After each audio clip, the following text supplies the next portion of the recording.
Sting. I have been doing research, real research.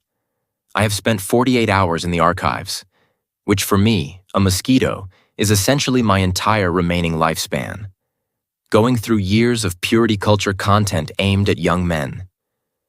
And I need you to hear some of these quotes before we open the phone lines. The phone lines.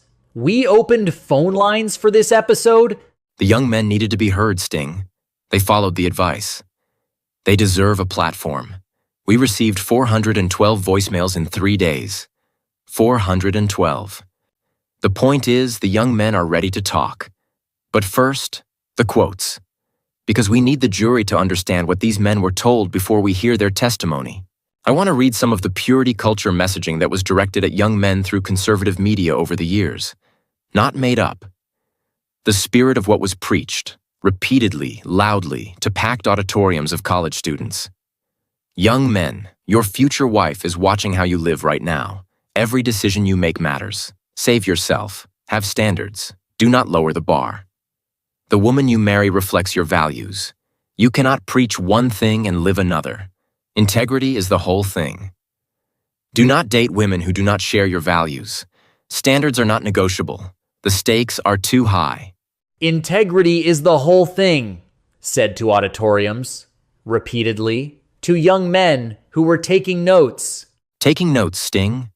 Some of them literally had notebooks. These were not passive listeners. These were men who went home, opened a journal, wrote standards, non-negotiable, and then lived accordingly for years. And now they are calling our swamp studio at 2 a.m. So let's open the lines.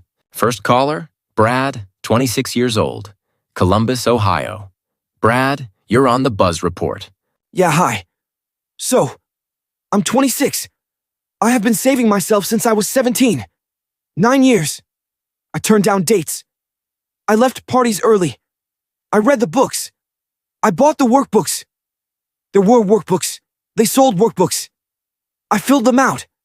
In pen. I have a full shelf of this content. And now I am watching the timeline and I just need someone to explain the curriculum to me because I feel like I may have studied for the wrong exam. He bought the workbooks. There were workbooks. They sold workbooks to young men about standards, and he filled them out in pen. Not pencil, pen. He committed in ink. Buzz, I need a moment. Brad, we hear you, we see you. The workbook was real. The commitment was real. The exam was not what was advertised. Thank you for calling.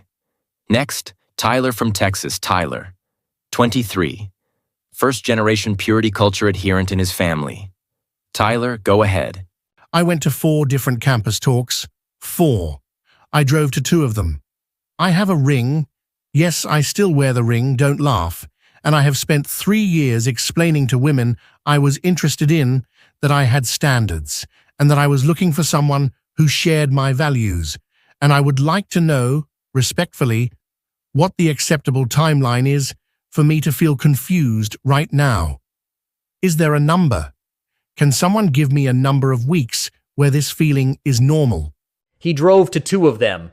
He did not stumble into this ideology. He got in a car and went to it twice.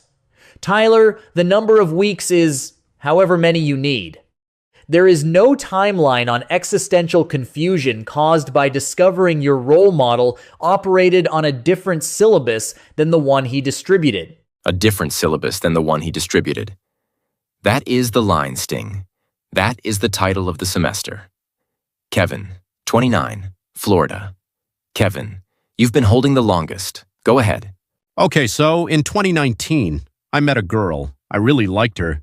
She was funny and kind, and we had great conversations, but she had a past, and I had been told repeatedly with PowerPoint slides that this was a deal breaker, standards, non-negotiable. So I walked away. I actually walked away from someone I genuinely liked because the curriculum said to, and then I watched the man who wrote the curriculum make a completely different decision for himself and get a wedding funded by his own organization. I drove to Tampa from Orlando for one of those talks, by the way. That's a 2-hour drive. The PowerPoint slides. They had production values. They had bullet points. They had a font, probably a bold sans serif. very authoritative. And Kevin drove 2 hours to sit in front of those bullet points and restructure his romantic life around them. This is not a small thing. He walked away from someone he genuinely liked because PowerPoint slides told him to. And the man with the PowerPoint slides made a different call for himself entirely. Kevin, I am so sorry. From the bottom of my 3-chambered insect heart. Here is what we are dealing with, Sting. Thousands of young men were handed a rule book. They were told the rule book was non-negotiable. They were told their future wife was watching their choices. They turned down people. They explained their values on first dates. They wore rings.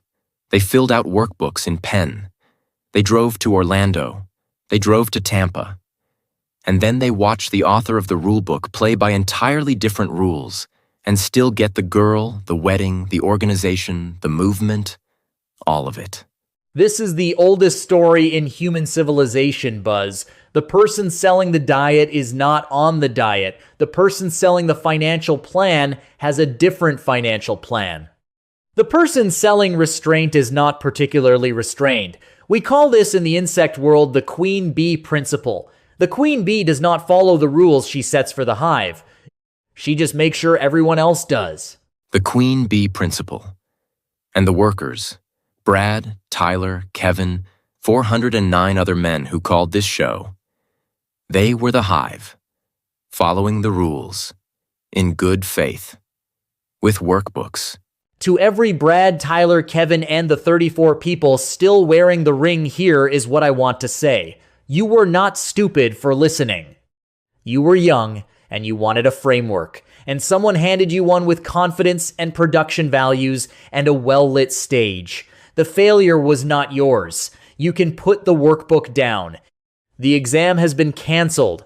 Go call whoever Kevin walked away from in 2019. She might still be out there.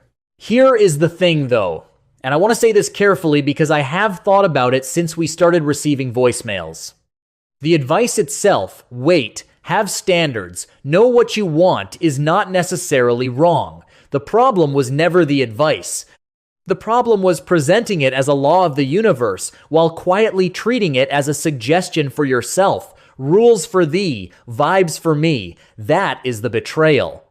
Not the content, the hypocrisy of the delivery. Rules for thee, vibes for me. Sting, that is on a bumper sticker by end of week. Before we close, our producer Gerald compiled some numbers from the voicemails. Gerald is a fruit fly, so he had to work very fast, but the data is solid. 412 voicemails received, 67 callers drove to a campus talk. 203 bought at least one book or workbook, 34 still wearing the ring. 89 turned someone down citing values. Go call her, Kevin. Seriously.